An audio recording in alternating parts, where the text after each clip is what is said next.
Ici à Sclessin, pas de surprise ni d'un côté ni de l'autre, très peu d'absents finalement. Ngoy et Mon sont blessés au standard et le seul Machida.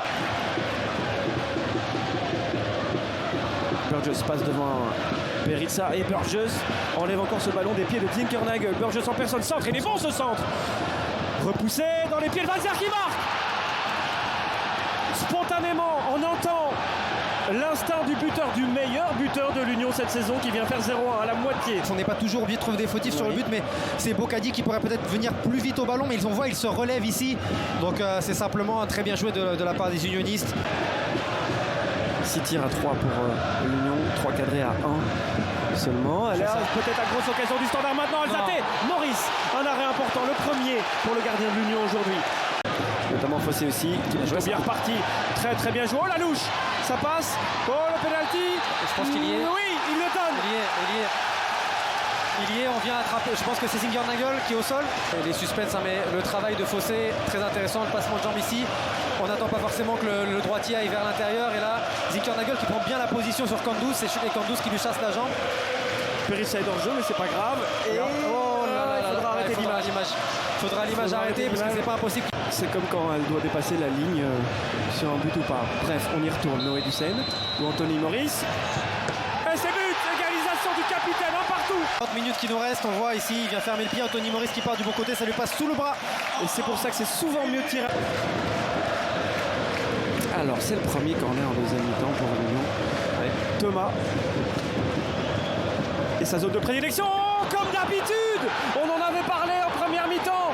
C'est toujours là qu'il est, c'est toujours là qu'il marque, c'est toujours là que Thomas lui dépose le ballon sur le front. Burgess fait 1, 2. Ouais, c'est Perizza qui le lâche complètement. Thomas, lui, il fait son travail, hein, il met le ballon exactement où il faut. Mais c'est toujours là qu'il le met. Et c'est incroyable parce qu'ils le savent. Hein. Et Burgess, il a joué seul, c'est dommage.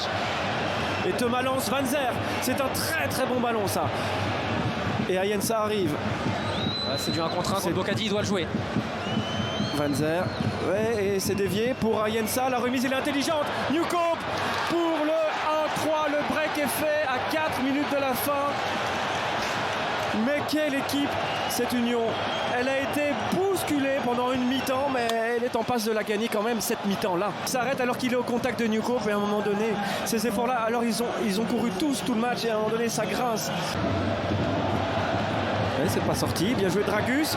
C'est pas fini ce match, c'est pas fini. Ohio, penalty. Non, il a hésité. Hein. Très clairement, Monsieur Visser a hésité. Ça passe devant moi au moment où il y a éventuellement un contact sur Ohio. Alors ici, est-ce qu'il le touche Maurice? C'est Maurice? C'est Maurice, oui. Qui serait responsable ou pas?